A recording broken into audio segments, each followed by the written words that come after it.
Bonjour à tous. Je vous prie d'accueillir Justine Triet, avec qui nous allons converser.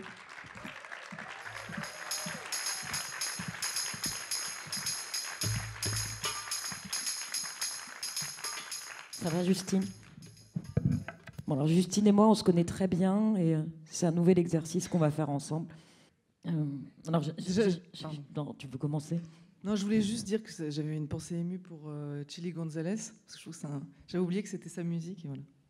Mais justement, en revoyant tes films, je me suis arrêtée sur cet extrait parce que je me suis dit qu'il y avait là tout à peu près tout ce qui va être ton cinéma, le piano, les enfants, dont une est la tienne d'ailleurs. Il y a ta fille petite, Liv.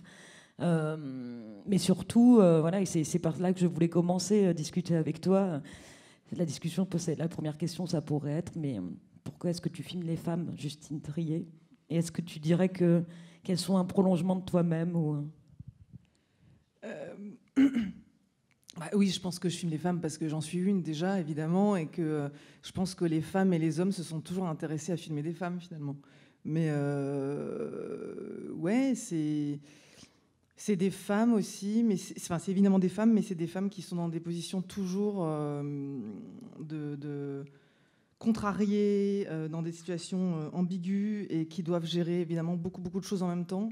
Mais voilà, plus j'avance, plus j'ai l'impression que c'est une plongée dans leur cerveau et dans leur façon dans leur choix, dans leur façon de vivre. Ouais. Oui, bonjour, j'ai aussi une question. Vous avez dit que vous avez commencé par l'école des beaux-arts, ensuite vous avez commencé par les documentaires. Donc ma question, c'est plutôt de l'ordre, comment s'est fait ce passage à la fiction? Parce que le monde documentaire, dans le cinéma, le monde de la fiction, c'est assez différent.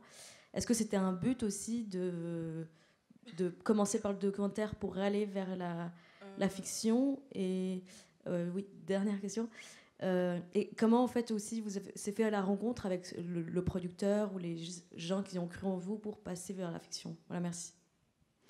Je pense, en toute honnêteté, l'argent, c'est-à-dire que j'ai gagné très mal ma vie en faisant des documentaires, et les menaces de procès.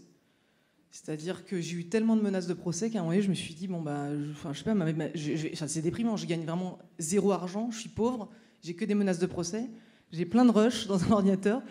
Et il y a un mec qui avait failli me tuer aussi parce que je filmais un jeune ado qui était génial mais qui était un peu dérangé et tout. Et qui était, enfin, bon, en fait, c'est vrai que le documentaire peut t'amener dans des situations assez délicates des fois.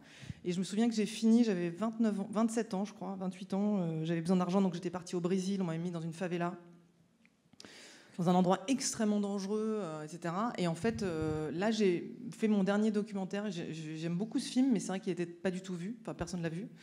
Et c'est vrai qu'après ça, un producteur m'a dit, mais en fait, ce que tu fais, c'est quasiment de la fiction. C'est que je commençais à diriger la vraie femme, parce que je filmais une femme pasteur évangéliste, et je commençais à la diriger, à lui dire, ouais, tu veux pas faire ça et tout.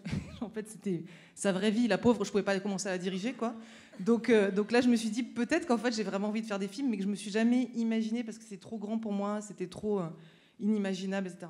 Et après, j'ai rencontré un producteur qui s'appelle Emmanuel Chaumet, qui était un peu casse-cou et tout, et qui m'a dit, mais viens, en fait, ce que tu fais, c'est des films, viens, on va faire des films, quoi. Voilà. Merci beaucoup.